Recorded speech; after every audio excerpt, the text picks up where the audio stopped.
مرتد ہو جاتے ہیں، ثم ازدادوا کفرا، پھر وہ اپنے کفر میں بڑھتے چلے گئے، لن تقبل توبتہم، ان کی توبہ کبھی قبول نہیں ہوگی، واولئک هم الضالون، اور وہ تو یقیناً گمراہوں میں سے ہیں۔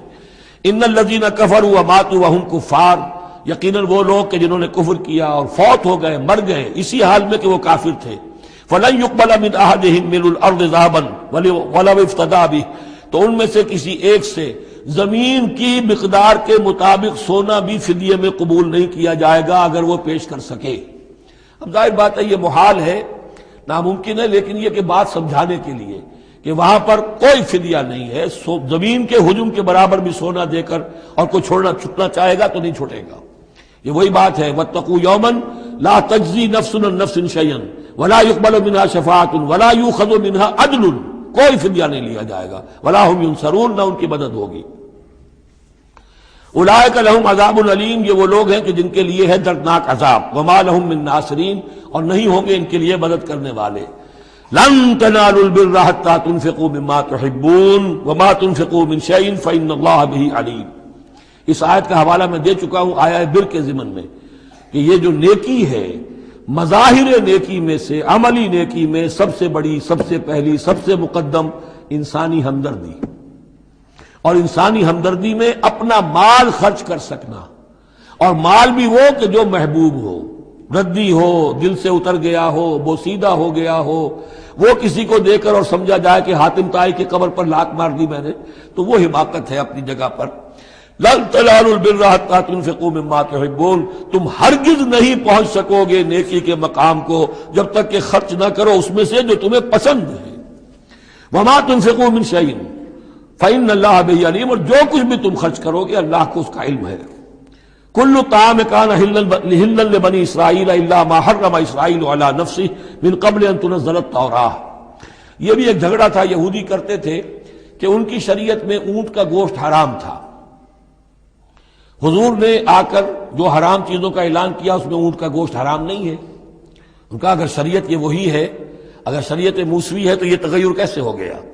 اس کی حقیقت بتائی ہے کہ تورات کے نزول سے قبل حضرت یعقوب علیہ السلام کو ذاتی جیسے بات ہوتی ہے کہ شاید ناپسند ہے، انہوں نے اونٹ کا گوشت اپنے اوپر حرام کر لیا تھا، جیسے حضور نے اپنی 2 ازواج مطہرات کی دلجوئی کے لیے بعض چیزیں جو حلال تھیں ان کی قسم کھا لی، یا ایھا النبی لما تحرم ما احل اللہ لک تبتغی مرضات ازواجک، یہ چیز ان کے ہاں روایت کے طور پر چلی آ رہی تھی، تو اللہ نے فرمایا لاؤ تورات اور دکھاؤ کہاں لکھا ہوا۔ تورات کے نزول سے پہلے یہ شکل حضرت یعقوب علیہ السلام کی تھی، اس کی تم پیروی کر رہے ہو۔ تو کھانے پینے کی وہ چیزیں جو اسلام نے حلال کی ہیں، کل طعام کان حلا لبنی اسرائیل، وہ بنی اسرائیل کے لیے بھی حلال تھی، الا ما حرم اسرائیل علی نفسہ، سوائے ان چیزوں کے کہ جنہیں حرام ٹھہرا لیا تھا اسرائیل، اسرائیل سے مراد حضرت یعقوب اللہ کے بندے عبداللہ، علی نفسہ ہی، اپنی جان پر، من قبل ان تنزل التوراۃ، اس سے پہلے کہ تورات نازل ہو۔ اس لیے کہ یہ تو 300-400-500 سال کا فصل ہے حضرت یعقوب میں اور نزول تورات میں۔ قل فاتوا بالتوراۃ فاتلوها، اے نبی ان سے کہیے تم جو اعتراض ہم پر کر رہے ہو تو لاؤ تورات اور پڑھو اور دکھاؤ، ان کنتم صادقین، اگر تم سچے ہو۔ شریعت تورات کے اندر کہیں بھی اونٹ کے گوشت کی حرمت نہیں ہے۔ فمن افترى على الله الكذب من بعد ذلك فاولئك هم الظالمون، اور جو لوگ اس کے بعد بھی اللہ کی طرف جھوٹ منسوب کرتے رہے تو یہ لوگ ظالم ہیں۔ اب ان سے کیا آدمی گفتگو کرے؟ قل صدق اللہ، کہہ دیجئے اللہ نے جو کچھ کہا صحیح فرمایا۔ فاتبعوا ملت ابراہیم حنیفا، بس پیروی کرو ملت ابراہیم کی جو یکسو تھے یا یکسو ہو کر، یہ حنیفہ کا لفظ دونوں طرف جا سکتا ہے، ابراہیم کی صفت یا حال حنیفہ، اور یہ اتباع کا حال بھی ہو سکتا ہے۔ فاتبعوا ملت ابراہیم حنیفا، یکسو ہو کر، بعد کی تمام تقسیمات سے بلندتر ہو کر جو ابراہیم کا طریقہ ہے اس کی پیروی کرو۔ وما کان من المشرکین، اور مشرکین میں سے نہیں تھے۔ ان اول بیت وضع للناس للذی ببکہ، یقیناً پہلا گھر جو لوگوں کے لیے بنایا گیا اللہ کی عبادت کے لیے وہ وہی ہے جو بکہ میں ہے۔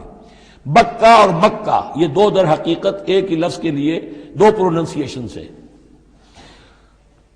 ان اول بیت وضع للناس للذی ببکہ مبارکا وہدی للعالمین، برکت والا ہے اور تمام جہان والوں کے لیے ہدایت کا ذریعہ ہے۔ فیہ آیات بینات مقام ابراہیم، اس میں آیات بینات ہیں. ترتیب دیکھ لیجئے, وہاں کے 4 رکوع جو تھے ان میں پہلے اس کا ذکر ہوا تھا, پھر باقی ساری گفتگو تھی. یہاں ترتیب الٹ گئی ہے, ساری گفتگو کے بعد اب آخر میں یہ حصہ جو ہے تیسرا اس کا وہ ختم ہو رہا ہے, اس نصف اول کا, اور آخر میں تذکرہ حضرت ابراہیم کا ہے. مضامین وہی ہیں, ترتیب بدل گئی ہے. فی آیات بینات, اس میں تو بڑی روشن نشانیاں موجود ہیں. مقام ابراہیم, جیسے مقام ابراہیم. ومن دخلہ کان آمنا, اور جو بھی اس میں داخل ہو جاتا ہے امن میں آ جاتا ہے. بدترین پورے عرب کے اندر خوریزی ہوتی تھی, لیکن حرم میں اپنے باپ کے قاتل کو بھی اگر دیکھ لیتے تھے تو کچھ نہیں کہتے تھے. یہ ایسی روایت اس حرم کی رہی ہے اور آج تک ہے اللہ کے فضل و کرم سے, کہ وہاں پر امن ہی امن ہے, دار الامن. من دخلہ کان آمنا وَلِلَّهِ عَلَى النَّاسِ حِجُّ الْبَيْتِ مَنِ اسْتَطَاعَ إِلَيْهِ سَبِيلًا. اور للہ علی الناس, اب لام اور علی کو یہاں نوٹ کر لیجئے, اللہ کا حق ہے لوگوں پر کہ وہ حج کریں اس کے گھر کا, جو بھی استطاعت رکھتا ہو اس کے سفر کی. للہ علی الناس, اللہ کا حق ہے لوگوں پر, حج البیت, گھر حج کرنا بیت اللہ کا, من استطاع الیہ سبیلا, جو بھی استطاعت رکھتا ہو راستے کی, سفر کی. ومن کفر, اب یہاں کفرہ کے معنی کیا ہوں گے؟ جو استطاعت کے باوجود حج نہیں کرتا وہ گویا کہ کفر کرتا ہے. ومن کفر فإن اللہ غنی عن العالمین, تو وہ اللہ تو غنی ہے تمام جہانوں سے. قل یا اہل الکتاب لم تکفرون بآیات اللہ. اب آخری یہ آیات ہے, بڑا ہی انداز جو ہے جھنجھوڑنے کا, اور جیسے کہ پیئرسنگ آئیز کے تحت دیکھ کر کسی سے بات کی جائے اور اس کے یعنی نگاہیں گاڑ کر اس پر. قل یا اہل الکتاب لم تکفرون بآیات اللہ, کیوں اللہ کی آیات کا انکار کر رہے ہو؟ واللہ شہید علی ما تعملون, اور جبکہ جو کچھ تم کر رہے ہو اللہ اسے دیکھ رہا ہے. قل یا اہل الکتاب لم تصدون عن سبیل اللہ, کہہ دیجئے ہے کتاب والو کیوں روکتے ہو اور روکتے ہو. صد یا سد دونوں معنی دیتا ہے, لازم بھی متعدی بھی. خود رک جانا, دوسروں کو روکنا. کیوں رکتے ہو اور روکتے ہو اللہ کے راستے سے؟ من آمنا, جو ایمان لے آتا ہے, تبغونہا عوجا, تم اس کے لیے ٹیڑھ تلاش کرتے ہو, سازشیں کرتے ہو کہ صبح کو ایمان لاؤ اور شام کو کافر ہو جاؤ, تاکہ یہ ایمان والے جو ہیں ان کے دل میں بھی وسوسے اور دغدغے پیدا ہو جائیں. من آمنا تبغونہا عوجا, تم چاہتے ہو کہ وہ بھی کج راستہ اختیار کر لیں. وانتم شہداء, اور تم خود جانتے ہو جو کچھ کر رہے ہو. وما اللہ بغافل عما تعملون, اور اللہ غافل نہیں اس سے جو تم کر رہے ہو. لیکن ان تمام سازشوں کے جواب میں اہل ایمان سے کہا گیا, یا ایھا الذین آمنوا ان تطیعوا فریقا من الذین اوتوا الکتاب یردوکم بعد ایمانکم کافرین. اے وہ لوگوں جو ایمان لائے ہو, اگر ان اہل کتاب کے ان کسی گروہ کی تم پیروی کرو گے تو یہ تمہیں لازماً لوٹا کر لے جائیں گے تمہارے ایمان کے بعد, پھر تمہیں کفر کی حالت میں لے جائیں گے. وَكَيْفَ تَكْفُرُونَ, اور سوچو تو صحیح کیسے کفر کرو گے, کیسے اس راستے پر جاؤ گے. وَأَنْتُمْ تُتْلَىٰ عَلَيْكُمْ آیَاتُ اللَّهِ, جبکہ تم پر اللہ کی آیات پڑھ کر سنائی جا رہی ہیں. وَفِيكُمْ رَسُولُهُ, اور تمہارے اندر اس کا رسول موجود ہے بنفس نفیس. اس سے آپ اندازہ کیجئے کہ علماء یہود کا کتنا اثر تھا. اوس اور خزرج کے لوگ بڑے مرعوب تھے, چونکہ یہ ان پڑھ لوگ تھے, کوئی کتاب نہیں, کوئی شریعت نہیں, کوئی قانون نہیں. یہ لوگ صاحب کتاب تھے, صاحب شریعت تھے, ان کے یہاں علماء تھے, تو مرعوب تھے. لہذا یہاں جو اوس اور خزرج کے لوگ اسلام لے آئے تھے ان کے بارے میں اندیشہ ہوتا تھا کہ کہیں ان ساری ریشہ دوانیوں کا شکار نہ ہو جائیں. وَكَيْفَ تَكْفُرُونَ وَأَنْتُمْ تُتْلَىٰ عَلَيْكُمْ آیَاتُ اللَّهِ وَفِيكُمْ رَسُولُهُ, کیسے کفر کرو گے تم جبکہ تمہیں اللہ کی آیات پڑھ کر سنائی جا رہی ہیں اور اللہ کے رسول تم میں موجود ہیں. وَمَن يَعْتَصِم بِاللَّهِ فَقَدْ هُدِيَ إِلَىٰ صِرَاطٍ مُسْتَقِيمٍ, اور جو اللہ سے چمٹ جائے اس کی ہدایت ہو گئی ہے صراط مستقیم کی طرف. جو اللہ کی پناہ میں آ جائے, جیسے بچہ اگر اسے خطرہ محسوس ہو, شیرخوار بچہ دوڑ کر آ کے ماں سے چمٹ جائے گا. اب وہ یہ سمجھے گا میں قلعے میں آ گیا ہوں, اب مجھے کوئی کچھ نہیں کہہ سکتا, میں اپنی ماں کی گود میں آ گیا, ماں سے چمٹ گیا. اسے کیا پتا کہ کوئی درندہ صفت انسان اسے کھینچے ماں کی گود سے, اچھالے اور کسی بلم کے اوپر کسی نیزے کی انی کے اندر پرو لے. ایک بچہ یہ سمجھتا ہے کہ میں ماں کے پاس آ گیا تو بس میں اب پناہ میں ہوں. ایسے ہی من یعتصم باللہ, جو اللہ کی پناہ میں آ گیا, فقد ہدی الی صراط مستقیم, اس کی ہدایت تو ہو گئی سیدھی راہ کی طرف. اللہم ربنا اجعلنا منہم, اللہم ربنا اجعلنا منہم, آمین یا رب العالمین. یا ایھا الذین آمنوا اتقوا اللہ حق تقاتہ ولا تموتن الا وانتم مسلمون. واعتصموا بحبل الله جميعا ولا تفرقوا واذكروا نعمة الله عليكم إذ كنتم أعداء فألف بين قلوبكم فأصبحتم بنعمته إخوانا وكنتم على شفا حفرة من النار فأنقذكم منها كذلك يبين الله لكم آياته لعلكم تهتدون وَلْتَكُن مِّنكُمْ أُمَّةٌ يَدْعُونَ إِلَى الْخَيْرِ وَيَأْمُرُونَ بِالْمَعْرُوفِ وَيَنْهَوْنَ عَنِ الْمُنكَرِ وَأُولَٰئِكَ هُمُ الْمُفْلِحُونَ صدق الله العظيم. رب اشرح لي صدري ويسر لي أمري واحلل عقدة من لساني يفقهوا قولي.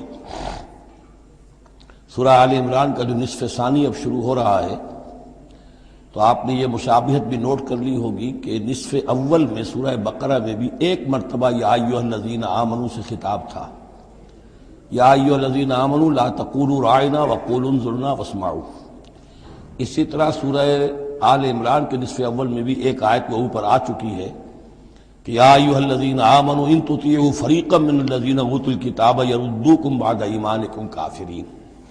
لیکن اصل خطاب جو ہے مسلمانوں سے شروع ہو رہا ہے وہ 11ویں رکوع سے، اور یہاں پر اصل میں ایک سہ نکاتی لائحہ عمل دیا جا رہا ہے امت کو. ظاہر بات ہے کہ یہ امت اب ہمیشہ قائم رہنے والی ہے قیامت تک، اور اس میں زوال بھی آئے گا، اور اللہ تعالیٰ باہمت لوگوں کو بھی پیدا کرے گا، اولو العزم لوگوں کو پیدا کرے گا، جیسا کہ ہمیں معلوم ہے مجددین امت اٹھتے رہے ہر صدی کے اندر. لیکن جب بھی کوئی کام دین کی تجدید کا ہو، دین کو اثر نو تازہ کرنے کی کوشش ہو، دین کو قائم کرنے کی جد و جہد ہو، تو اس کا ایک لائحہ عمل ہوگا. وہ لائحہ عمل ہے جو ان 3 آیات میں جو ابھی میں نے آپ کو پڑھ کر سنائی ہیں نہایت جامعیت کے ساتھ سامنے آیا ہے. اور یہ حسن اتفاق ہے کہ یہ 3 آیات ہیں، جیسے سورۃ العصر 3 آیات ہیں، ایسے یہ 3 آیات ہیں نہایت جامع. اس پر اب میری ایک کتاب بھی موجود ہے امت مسلمہ کے لیے سہ نکاتی لائحہ عمل، اور اس کا انگریزی میں بھی ترجمہ ہو گیا ہے. یہ مجھے معلوم نہیں کہ ابھی وہ کتابی شکل میں شائع ہوا یا نہیں. اس میں پہلا نقطہ کیا ہے؟ جب بھی کوئی کام کرنا ہے سب سے پہلے افراد کی شخصیت سازی، کردار سازی. یا ایھا الذین آمنوا اتقوا اللہ حق تقاتہ، اہل ایمان اللہ کا تقوی اختیار کرو جتنا کہ اس کے تقوی کا حق ہے. وَلَا تَمُوتُنَّ إِلَّا وَأَنْتُم مُّسْلِمُونَ، اور دیکھنا ہرگز موت نہ آنے پائے مگر فرما برداری کی حالت میں. یہ سب سے گاڑھی آیت ہے قرآن مجید میں تقوی کی تلقین کے لیے. اللہ کا حق جتنا ہے اتنا تقوی. اس پر صحابہ گھبرا گئے کہ یا رسول اللہ کا حق کون ادا کر سکتا ہے؟ پھر جب آیت اتری ہے سورہ تغابن کی کہ فاتقوا اللہ ما استطعتم، اپنی امکانی حد تک تقوی اختیار کرو، تب ان کی جان میں جان آئی. ساتھ ہی یہ کہ مت مرنا مگر حالت فرما برداری میں. کیا معنی ہے؟ کوئی پتہ نہیں کس لمحے موت آ جائے، کوئی لمحہ نافرمانی میں نہ گزرے مبادا موت کا ہاتھ اسی وقت آ کر تمہیں دبوچ لے. اس طرح کی شخصیتیں اگر پہلے نہ بنی ہوں تو کوئی کام نہیں ہو سکتا. پہلے کردار سازی افراد کی. اب جب یہ کردار سازی ہو، دوسرا مرحلہ کیا ہے؟ وَاعْتَصِمُوا بِحَبْلِ اللَّهِ جَمِيعًا وَلَا تَفَرَّقُوا، ایک اجتماعیت اختیار کرو، اللہ کی رسی کو مضبوطی سے تھام لو مل جل کر، اور تفرقے میں مت پڑو. یہاں چونکہ اس سے پہلے جو رکوع ختم ہوا ہے وَمَن يَعْتَصِم بِاللَّهِ، جو اللہ تعالیٰ سے چمٹ جائے، اللہ کی حفاظت میں آ جائے، فَقَدْ هُدِیَ إِلَىٰ صِرَاطٍ مُسْتَقِيمٍ. اور سورہ حج کی آخری آیت میں بھی یہ لفظ آیا ہے فَأَقِیمُوا الصَّلَاةَ وَآتُوا الزَّکَاةَ وَاعْتَصِمُوا بِاللَّهِ. اب اللہ کی حفاظت میں کیسے آئے، اللہ سے کیسے چمٹے؟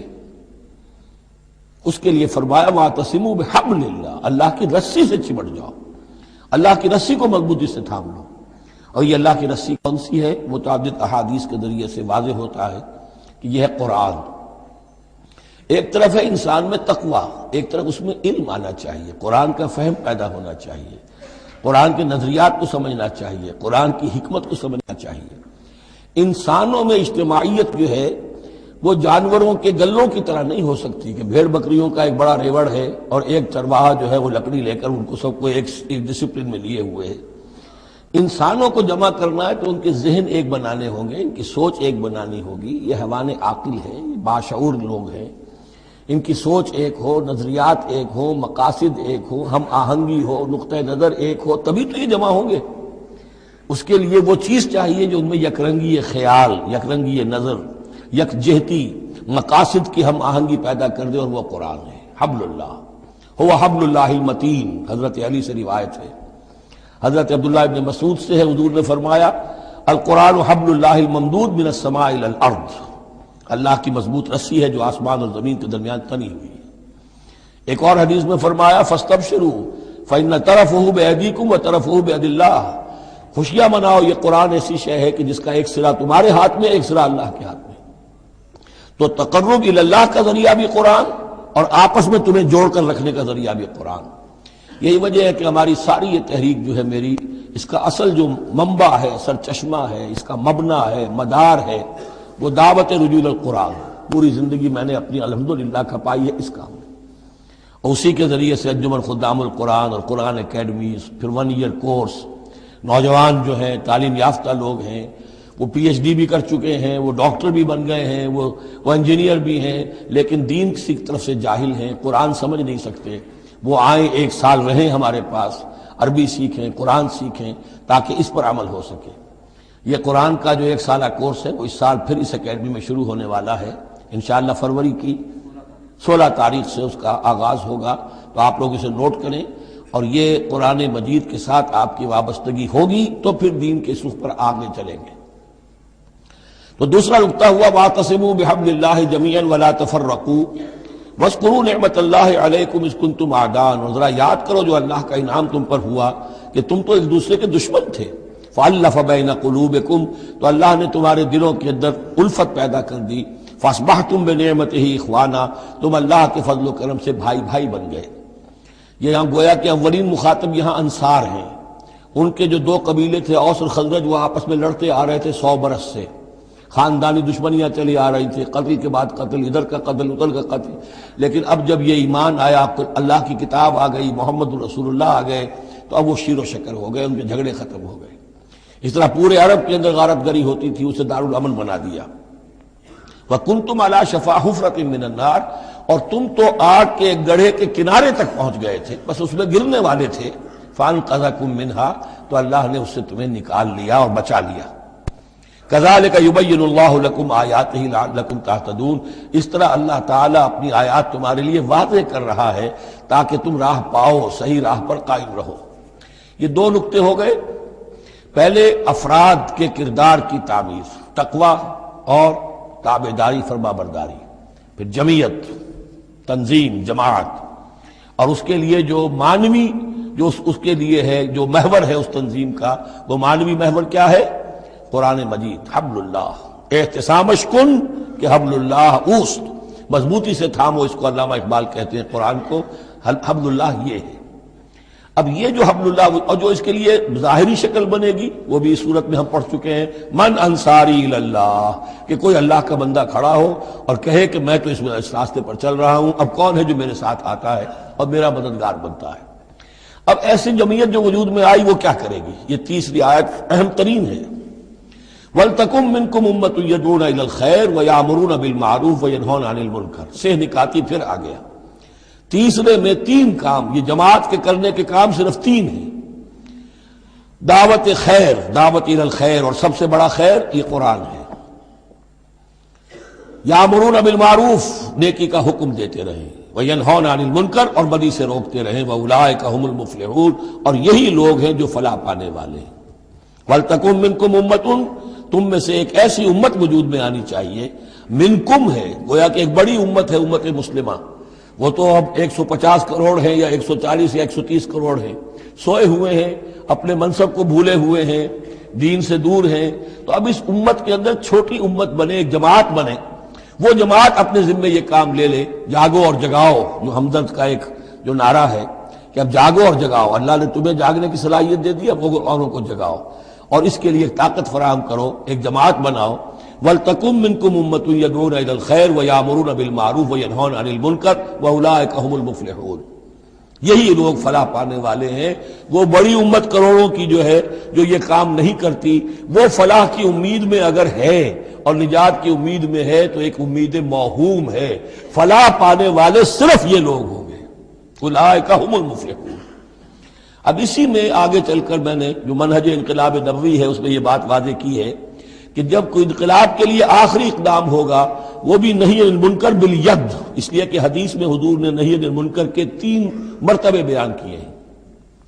ابو سعید خدری رضی اللہ عنہ سے روایت ہے، من رآ منکم منکرا فلیغیرہ بیدہ فإن لم یستطع فبلسانہ فإن لم یستطع فبقلبہ وذلک اضعف الایمان، رواہ مسلم رحمہ اللہ۔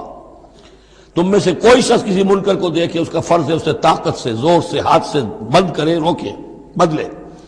اگر اس کی طاقت نہیں ہے تو زبان سے تو کہے، اس کی بھی ہمت نہیں ہے تو دل میں نفرت ضرور رکھے، اور یہ ایمان کا کمزور ترین درجہ ہے۔ نفرت بھی ختم ہو گئی، وائے ناکامی متائے کارواں جاتا رہا، کارواں کے دل سے احساس زیاں جاتا رہا، تو اب کوئی ایمان نہیں۔ ہاں دل میں نفرت ہے تو اگلا قدم اٹھاؤ، زبان سے کہنا شروع کرو، بھائی یہ چیز غلط ہے، یہ حرام ہے، یہ اللہ نے اس کو حرام ٹھہرایا ہے، مت یہ کام کرو۔ لیکن ساتھ ہی اپنی طاقت بناتے جاؤ، ایک جماعت بناؤ، قوت بناؤ۔ جب وہ طاقت ہو جائے اب کہو کہ اب یہ نہیں کرنے دیں گے، پھر وہ ہوگا نہی عن المنکر بالید، طاقت کے ساتھ۔ یہ ہوگا انقلاب کا جو ہے آخری مرحلہ۔ تو یہ 3 آیتوں کے اندر عظیم ہدایت ہے، پورا لایا عمل ہے، اسی میں منہج انقلاب نبوی کا جو آخری اقدامی عمل ہے وہ بھی پوشیدہ ہے۔ وَلَا تَكُونُوا كَالَّذِينَ تَفَرَّقُوا وَاخْتَلَفُوا مِن بَعْدِ مَا جَاءَهُمُ الْبَيِّنَاتُ، اور ان لوگوں کی طرح نہ ہو جانا جو متفرق ہو گئے، فرقوں میں بٹ گئے، اور انہوں نے اختلافات پیدا کر لیے اس کے بعد کہ ان کے پاس واضح تعلیمات آ گئی تھیں۔ اولئک لہم عذاب عظیم، ایسے لوگوں کے لیے تو بہت بڑا عذاب ہے۔ یوم تبیض وجوہ وتسود وجوہ، اب یہ آخرت کا ذکر ہے، جس دن کے بعض چہرے جو ہیں بڑے روشن اور تابناک ہوں گے، اور بعض چہرے جو ہیں وہ سیاہ ہوں گے۔ فاما الذین اسودت وجوہہم، تو جن لوگوں کے اس دن چہرے سیاہ ہوں گے، یہ وہ کون ہوں گے؟ اکفرتم بعد ایمانکم، یہ وہی لوگ ہوں گے جو ایمان کے بعد کفر میں لوٹ گئے، ہدایت کے آنے کے بعد تفرقے میں پڑ گئے، زدم زدہ میں پڑ گئے، انہوں نے اس عبد اللہ کو چھوڑ دیا۔ اکفرتم بعد ایمانکم فذوقوا العذاب بما کنتم تکفرون، تو اب ذرا مزہ چکھو اس عذاب کا، اس کفر کی باعث جو تم کرتے رہے تھے۔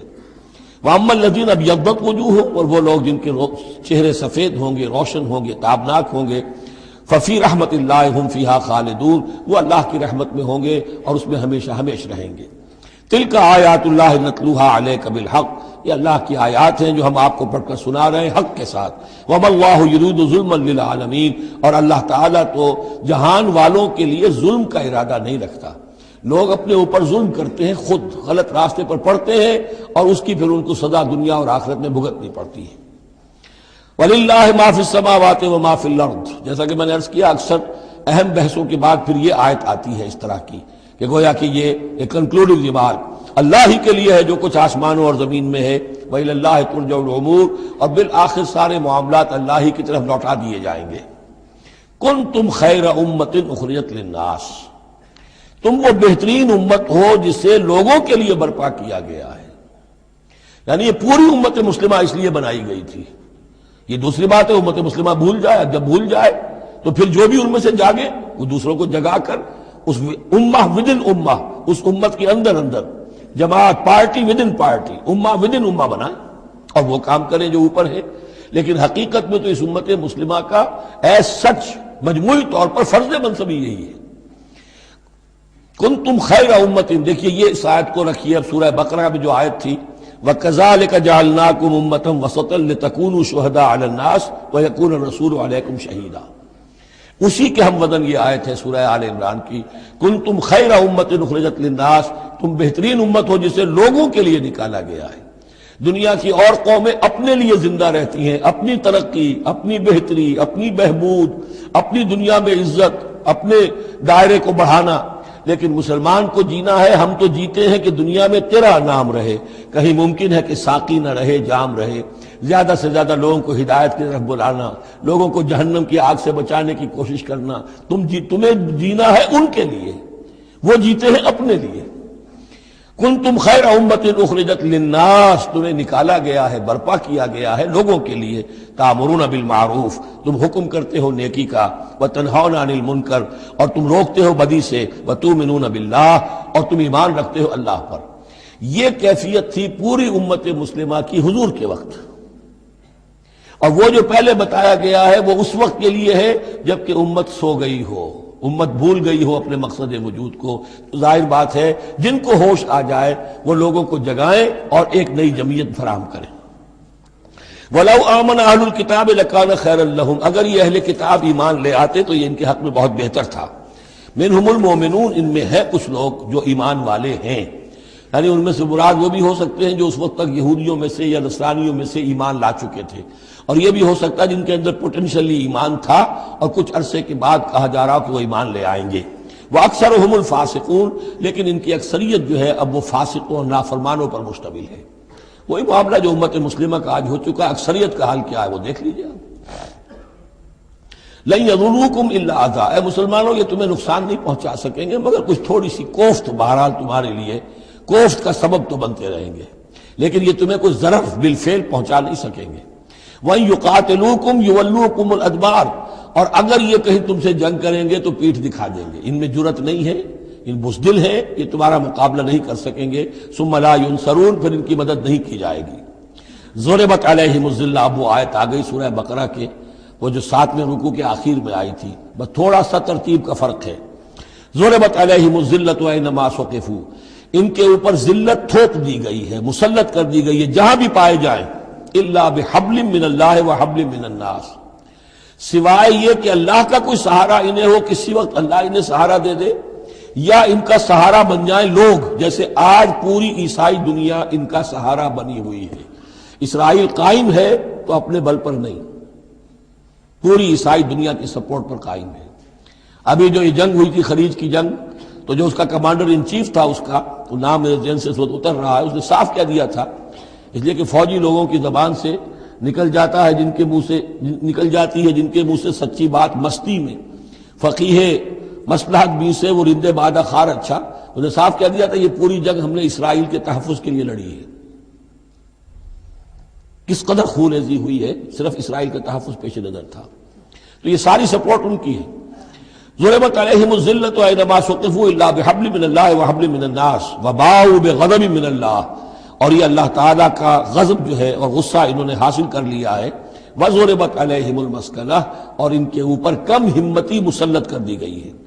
ذالک بانہم کانوا یکفرون بآیات اللہ، جو کہ تو وہی الفاظ آ رہے ہیں، اور اللہ تعالیٰ تو ظالم نہیں ہے، تو ان کا یہ حشر اس لیے ہوا ہے کہ یہ اللہ تعالیٰ کی آیات کا انکار کرتے رہے، وَيَقْتُلُونَ الْأَنْبِيَاءَ بِغَيْرِ حَقٍّ، اور انبیاء تک کو قتل کرتے رہے ناحق۔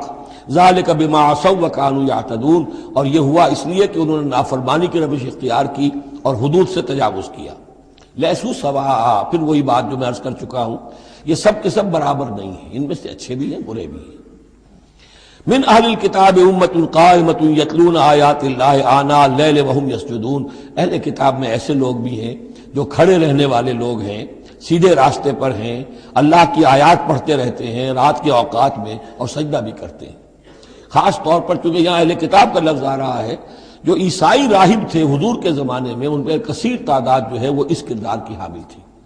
انہی میں سے ایک بحیرہ راہب تھا جس نے بچپن میں حضور کو پہچان لیا تھا، تو ان میں ایسے لوگ موجود تھے۔ یقیناً کوئی چھپے ہوئے ہوں گے یہود میں بھی، لیکن اکثر و بیشتر یہود میں سے یہ کردار ختم ہو چکا تھا، بہت ہی چند لوگ، لیکن عیسائیوں میں بکثرت موجود تھے۔ لیسوا سواء من اہل الکتاب امۃ قائمۃ یتلون آیات اللہ آناء اللیل وہم یسجدون یؤمنون باللہ والیوم الآخر، وہ ایمان رکھتے ہیں اللہ پر اور یوم آخر پر، وَيَأْمُرُونَ بِالْمَعْرُوفِ وَيَنْهَوْنَ عَنِ الْمُنْكَرِ، نیکی کا حکم دیتے ہیں بدی سے روکتے ہیں، وَيُسَارِعُونَ فِي الْخَيْرَاتِ، اور نیکیوں میں ایک دوسرے سے آگے نکلنے کی کوشش کرتے ہیں، وَأُولَٰئِكَ مِنَ الصَّالِحِينَ، اور یقیناً یہ صالحین میں سے ہیں، وَمَا يَفْعَلُوا مِنْ خَيْرٍ فَلَنْ يُكْفَرُوهُ، جو خیر بھی یہ کریں گے تو اس کی ناقدری نہیں کی جائے گی۔ وَاللَّهُ عَلِيمٌ بِالْمُتَّقِينَ، اللہ تعالیٰ اپنے ایسے متقی بندوں سے واقف ہے۔ ان الذین کفروا لن تغنی عنہم اموالہم ولا اولادہم من اللہ شیئا، اس کے برعکس جو لوگ کفر پر اڑ جائیں گے ان کے کام نہیں آ سکیں گے، نہ ان کے اموال نہ ان کے اولاد، اللہ سے بچانے میں کچھ بھی۔ واولئک اصحاب النار، وہ جہنمی ہیں، ہم فیہا خالدون، اسی میں رہیں گے۔ مثل ما ينفقون في هذه الحیات الدنیا کمثل ریح فیہا سر اصابت حرث قوم ظلموا انفسهم فاہلکت۔ اب یہ جو جنگیں کر رہے تھے قریش مکہ، تو ظاہر بات ہے کہ وہ بھی انفاق کرتے تھے، فوج تیار کرنی ہے، اونٹ چاہیے، سواریاں چاہیے، ہتھیار چاہیے، تو خرچہ کرتے تھے نا۔ اب یہ اس کی طرف اشارہ ہے کہ یہ لوگ جو دنیا کی زندگی میں کچھ خرچ کرتے ہیں، یا تو دین کی مخالفت کے لیے، یا اپنے جی کو ذرا جھوٹی ایک تسلی دینے کے لیے کہ ہم کچھ نہ کچھ صدقہ